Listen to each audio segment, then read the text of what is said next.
Hello, good evening, everyone. Let us now continue our online class in Criminal Law 2. But for tonight, we will have a special topic.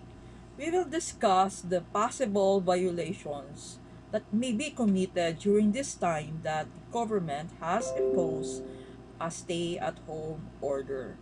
So let us hear the answer for this first question. What is that law that can be violated during this time of quarantine? Answer, Ms. Levelin?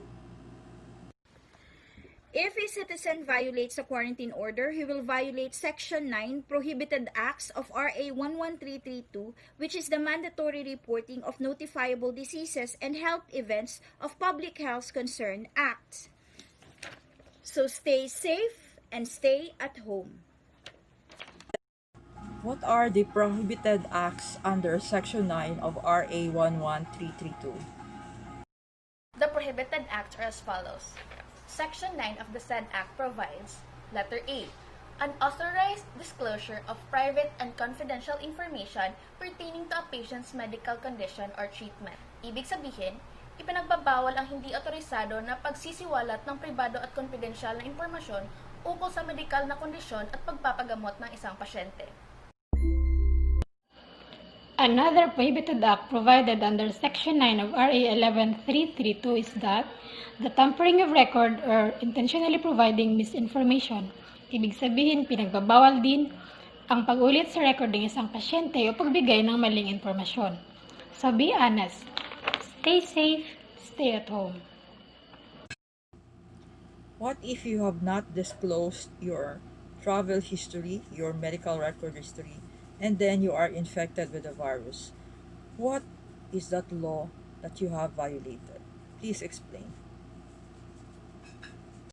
Non-disclosure of personal history, like travel and medical history, is also punishable under Republic Act No. 11332, the mandatory reporting of notifiable diseases and health events of the Public Health Concern Act. If you have a COVID and fails to report such disease, it shall also be punishable under RA 11332. Should any person be found guilty of those prohibited acts, a penalty of not more than 6 months imprisonment or a fine of not more than 50,000 shall be imposed. What will you file against people who are caught in the streets during the time that the government has imposed a curfew? Please answer. Violators who are caught in the streets during curfew hours shall be charged under Article 151 of the Revised Penal Code. Resistance and disobedience to a person in authority. The penalty for the crime is arresto mayor, or an imprisonment of 1 month and 1 day to 6 months, and a fine of not more than 100,000 pesos. Stay safe, stay at home. What if somebody will resist or disobey the personnel manning the checkpoint? What will be the possible violation? The penalty for resistance and disobedience to a person in authority or the agents of such person, the penalty for this crime is arresto mayor or imprisonment of 1 month and 1 day to 6 months and a fine not exceeding 100,000 pesos. So kamo, kung ako sa inyo ha, magpuyo mo sa inyong balay. Dili mo sige laag-laag. Kay naay oras para maglaag. Kamo ganahan mo makulong mo og 1 month up to 6 months na amo sa presinto og magbayad mo og 100,000 pesos na amoy kwarta nga ikabayad ana. So if you don't want to be penalized on this crime, stay safe and stay at home. Under the local government code, the punong barangay, the sangguniang pambarangay member, and the tulupong tagapamayapa are considered as persons in authority. So any attack or employment of force or serious intimidation against them constitute direct assault under Article 148 of the Revised Penal Code. So please, stay at home and be safe. If violators resist or disobeys their barangay leaders or the military officers manning the checkpoints, they are liable under Article 151 of the Revised Penal Code or the resistance and disobedience to persons in authority or agents of such persons.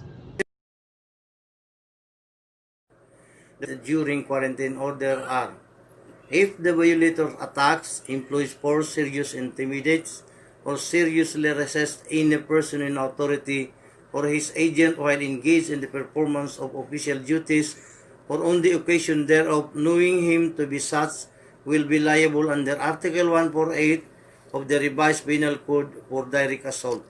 So if you don't want to be penalized of this crime, stay safe, stay at home.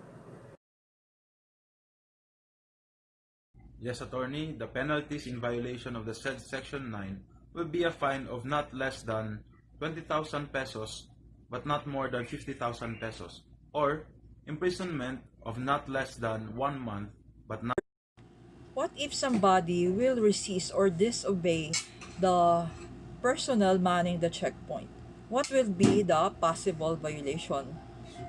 If a violator is directly applying force like punching, pushing, or kicking elected mayors or vice mayors or barangay personnel while imposing the quarantine order, that would constitute direct assault under Article 148 of the Revised Penal Code, which imposes the penalty of imprisonment of prison correctional in its medium and maximum periods and a fine not exceeding 200,000 pesos. That is 6 months to 6 years of imprisonment. Stay safe and stay at home. Be safe, stay at home. Bye-bye. Keep safe. Be safe. Stay at home. Keep safe, stay at home. Be safe.